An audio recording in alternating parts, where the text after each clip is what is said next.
சக மாமன்ற உறுப்பினர்களுக்கும் அத்துணைத்துறை அதிகாரிகளுக்கும் என்னுடைய மனமார்ந்த வாழ்த்துக்களையும் ரமதான் நோன்பு விரை மாதத்தினுடைய பிரார்த்தனைகளையும் தெரிவித்துக் கொள்கின்றேன். 20 நோன்புகள் முடிந்து இன்னும் 10 நாட்களில் நோன்பு திருநாளை கொண்டாடக்கூடிய தருணத்தில் தமிழ்நாடு போராடும், தமிழ்நாடு வெல்லும் என்கிற கோஷத்தோடு தமிழர்களாக நாம் அனைவரும் ஒருங்கிணைந்து இன்றைக்கு தமிழ்நாட்டுக்காக குரல் எழுப்பிக் கொண்டிருக்கின்றோம்.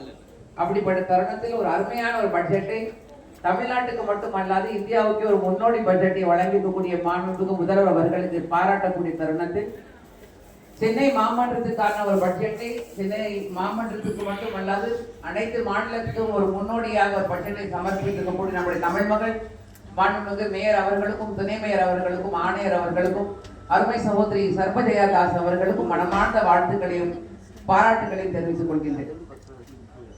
நம்முடைய கல்வி நிலைக்குழு தலைவர் அவர்கள் சொன்னது போல கல்விக்காக என்று நீங்கள் சிறப்பாக கவனம் செலுத்தி கடந்த காலங்களில் அவர்களுடைய சீருடைகளை பற்றி கவனம் செலுத்தி இருந்தோம். இந்த முறை உங்களுடைய அறிவிப்பு எண் 11 ஸ்போர்ட்ஸ் ஷூஸ் அதற்காக என்று நீங்கள் தனி நிதி ஒதுக்கி பிள்ளைகளுக்கு ஸ்போர்ட்ஸ் ஷூஸ் அவருடைய விளையாட்டு திறனை மேம்படுத்தி அதை வசதிப்படுத்திக்கூடிய தருணத்தில் இதை வசதிப்படுத்தி கொடுப்பதற்கு மனமார்ந்த நன்றியை தெரிவித்துக் கொள்றோம். ஏன்னா சீருடையை எல்லாரும் கவனம் செலுத்துவாங்க, ஆனா அந்த ஷூஸ்லயே நீங்கள் கவனம் செலுத்தி அவருடைய காலணிகளுக்கும் நீங்கள் நிதி ஒதுக்கி இருப்பது என்பது அடித்தள மற்ற அந்த பிள்ளைகளுக்கு பேருதவியாக இருக்கும் என்ற கருத்தை இங்கே பதிவு செய்கிறேன். அதே போல அறிவிப்பு எண் 12 மகளிர் திறன் மேம்பாடு.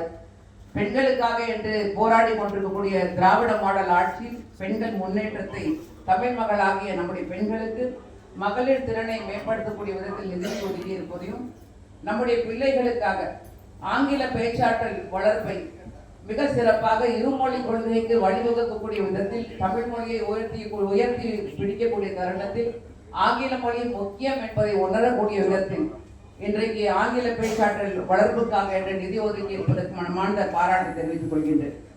முதியோருக்கான தனி நலப்பிரிவு அறிவிப்பு எண் 19, அதே போல வளர்ப்பு பிராணியினுடைய மருத்துவத்திற்காக என்று கொடுத்திருக்கக்கூடிய அறிவிப்பு 24. இது மிக மிக சிறப்பான 2 விஷயங்கள். ஒன்று ஜீரியாட்ரிக் கேர், அதை பற்றி யாரும் கவனம் செலுத்துவது கிடையாது. அதற்காக நீங்கள் தனி கவனம் செலுத்தி இருப்பதற்கு எங்களுடைய தனிப்பட்ட ரீதியாக முதியோரின் சார்பாக நன்றியை தெரிவித்துக் கொள்றேன். வளர்ப்பு பிராணியில ஒரே ஒரு கருத்தை இங்க பதிவு செய்ய விரும்புகிறேன். அவர்களுக்காக என்ற அந்த வேக்சினேஷனை போடக்கூடிய தருணத்துல இதற்கு முன்பு நான் பேசிக்கக்கூடிய காலகட்டத்தில் சொன்னேன், அவர்களுக்காக தனியான ஷெல்டர் ஹோம்ஸ் தேவைப்படுது. இப்ப நாய்கள் கடிக்கிறதுக்கு ரேபிஸ் ஆன்டி ரேபிஸ் வேக்சினேஷன் போடுறது பாராட்டுறோம், ஆனா அது கடிக்காம இருக்கிறதுக்கு அவங்க ரோட்ல இருக்காம இருக்கணும். அதனால ஷெல்டர் ஹோம்ஸை பத்தி நான் வலியுறுத்தி போன கடந்த காலங்களில் இதே மன்றத்தில் கோரிக்கை வச்சிருந்தேன். அதை பரிசீலிக்கிறேன் அப்படின்னு சொல்லியிருந்தீங்க. வேற ஆன்டி ரேபிஸ் வேக்சின் போட்டு நீங்க ரோட்ல விடுறது பெரிய விஷயமே கிடையாது. அவங்க கடிக்காம இருக்கிறதுக்கு ஷெல்டர் ஹோம்ஸ் தேவைப்படுது. அதை நீங்கள் பரிசீலிக்க வேண்டும் என்று அன்போடு கேட்டுக்கொள்வேன். பூங்கா மற்றும் விளையாட்டுத்துறை இது நீண்ட கால எங்களுடைய கல்வித்துறையின் தலைவர் மூலமாகவும் நாங்கள் கல்விக்குழு தலைவர் மூலமாகவும் கோரிக்கை வச்சிருந்தோம்.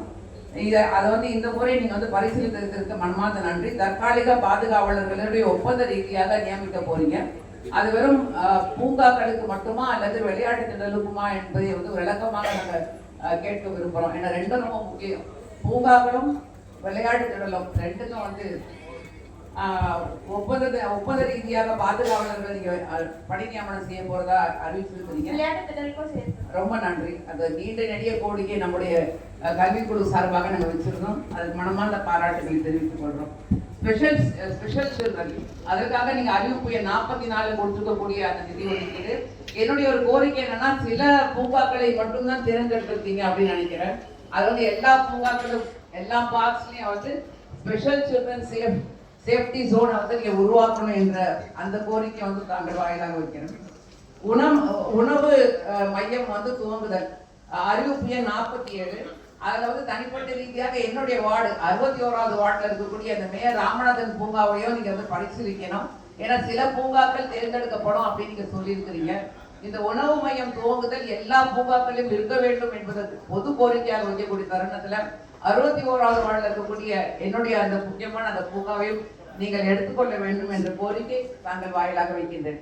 தகவல் தொழில்நுட்பத்திற்காக தங்கள் வாட்ஸ்அப் சேவை இதுல வந்து ஒரு கருத்தை இங்க பதிவு செய்ய விரும்புறேன். எல்லாருக்கிட்டையும் ஸ்மார்ட் போன்ஸ் இருப்பது கிடையாது. அப்ப ஸ்மார்ட் போன்ஸ் இல்லாத பட்சத்துல SMS மூலமாக அவர்களுக்கு தகவல் தெரிவித்தால் ஸ்மார்ட் போன் இல்லாதவர்களுக்கும் தகவல் சென்று சேருவதற்கு வசதியாக இருக்கும். வாட்ஸ்அப் ரொம்ப முக்கியமானது ஒன்று. பாராட்டக்கூடிய தருணத்தில் இந்த கருத்தையும் உங்கள் மத்தியிலே நான் பதிவு செய்ய விரும்புகிறேன். சிசிடிவி கேமரா அறிவிப்பு எண் 58ல வந்து நீங்க வச்சிருக்கீங்க. இதுல என்னுடைய ஒரு கோரிக்கை என்னன்னா, குப்பை போடுவதை வந்து சிசிடிவி கேமரா மூலமா நீங்க பாக்குறீங்க. அது தனியார் மயமாக்குறோம் அப்படின்ட்டு பல மாதங்களாக சொல்லப்படுது. எங்களுடைய குறைகள் கேட்பதற்கு அது கிட்டத்தட்ட 1.5 வருஷம் ஆயிடுச்சு போல இருக்கு. அதை இப்ப எப்போ அதை செயல்படுத்துவீங்க என்ற விளக்கம் கொடுத்தா நல்லபடியாக இருக்கும். ஏன்னா குப்பை போடுறது வந்து சிசிடிவி கேமரா மூலம் நீங்க பாக்குறீங்க. ஆனா குப்பை எடுக்காம பல நாட்கள் போயிடுது. குறிப்பாக வந்து பண்டிகை தினங்கள் முடிஞ்ச பிறகு குப்பை எடுக்க மாட்டேன்றாங்க. குப்பை அங்க போடுவதை பார்க்கக்கூடிய தருணத்துல நீங்க குப்பை எடுப்பதற்கு ஆள் பற்றாக்குறை இருக்குன்னு சொல்லும் பொழுதெல்லாம் தனியார் மயமாக்கணும், அதை பிரைவேடைஸ் பண்றோம் அப்படின்னு சொல்றீங்க. ஆனா அது எப்போ வரும் என்பதை வந்து விரைவில் ஆயிடுச்சு. விரைவில் முடிக்கணுமா இல்ல விரைவில் அது வருமானு? விரைவில் வந்தா ரொம்ப நல்லா இருக்கும். இறுதியாக சில மாதங்களில் எதிர்பார்த்து கொண்டே இருக்கும். நிச்சயமா அது நடக்கும் என்ற நம்பிக்கையோடு 62 அறிவிப்புகள் 61வது அறிவிப்பு ரொம்ப முக்கியமான அறிவிப்பு. 61வது வார்டினுடைய மாமன்ற உறுப்பினராக எங்களுடைய தமிழ் மகளிடம் நாங்கள் உரிமையோடு கேட்கக்கூடிய கோரிக்கை, எனக்கு முன்பு பேசிய பல உறுப்பினர்கள் சொன்னதை போல இது வந்து தமிழ்நாடு என்பது எப்படி இருக்குன்னா, what India dreams of becoming tomorrow, Tamil Nadu is living today என்று நம்முடைய தமிழ்நாட்டை பற்றி உலக